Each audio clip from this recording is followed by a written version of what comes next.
took one of these washers, and we have that 1x1 angle frame that sets under. We're trying to get a good level to it. With that good level, we're going to tack weld that one right there, to where when you put the bushings are in, come up to the bottom side, put the double bushings in. So your frame, your body, has to set on rubber. Take the vibration out of it. Of course, your frame twists a lot more than you think it does, but it has to be allowed to twist.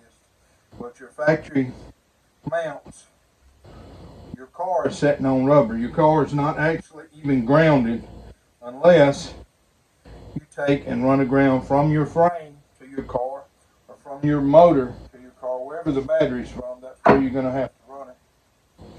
But we're going to go in here and start out by making that angle.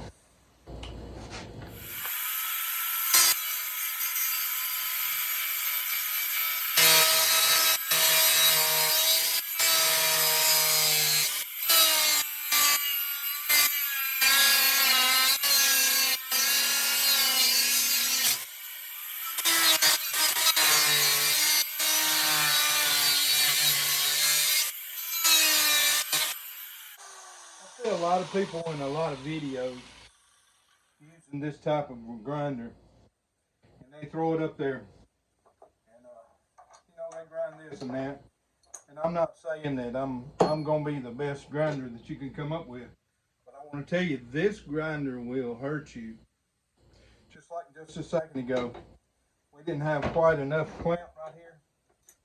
And they said, well, that looks easy, I can do that. Well, I want to tell you, there are some things that a person needs to be warned about when you're doing metal work, because you're working with something that can go in there and redesign a very strong. We're not cutting soap or boards or nothing else. We're cutting metal, and if that thing's strong enough to cut that metal, that means it's stronger than this blade. And as long as you go in with this blade directly, even and slow, very controlled, it will be a fine tool and it'll cut your metal. But if you twist it just a little bit, or if you try to go in too far and it gets too big a bite, this plate right here will snap and it will go flying. I don't know if you've ever seen any videos of how that stuff would stick in your safety glasses or whatever, but I want to tell you, I've had that stick in my arm. It's coming off at several thousand RPMs. I've had it bury up in my arm and my belly as I began in this type of work. I've been doing it for 40 years and I've seen some accidents. This is a dangerous piece of equipment, but it's a good piece of equipment. Anything that accomplishes your task has to be respected. I want to tell you, this is something that you need to respect. You should try to cut away from yourself. You should never aim that blade towards your eye.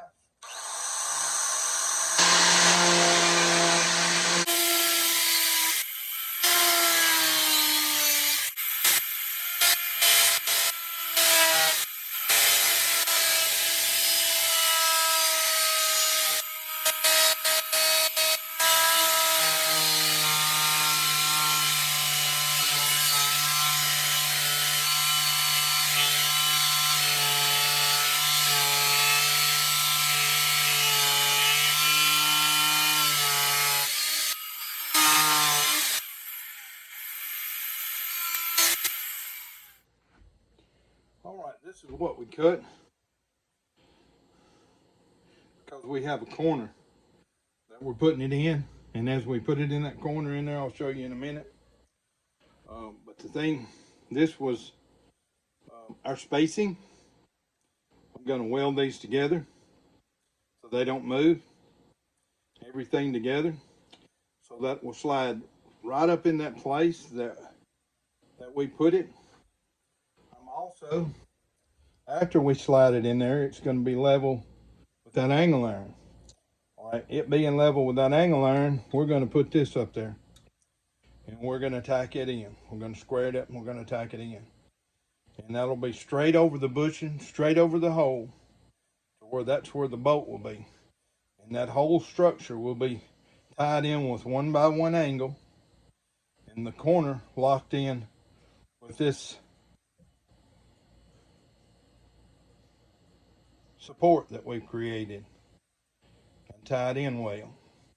And adding with all the other supports that we've already put in the car, this is just one, and every one of them's important, and they need to have structure. We're building that structure right now.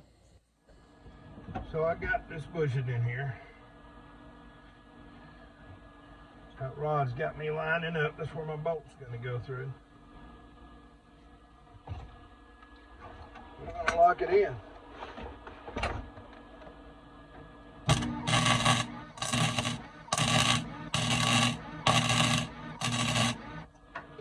Put a little on the side here.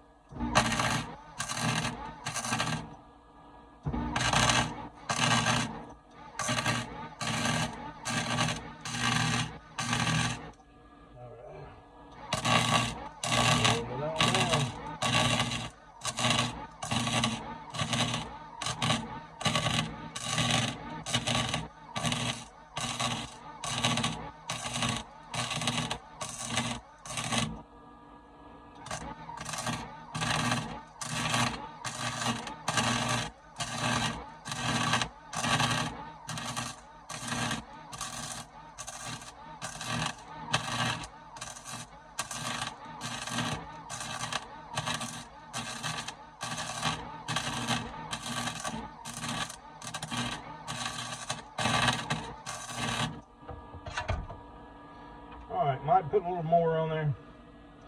Try to keep my heat down a little bit. But this is the plan. We get that set in. We'll lock that in. When I put the sheet metal on it, we'll have a place here that's open.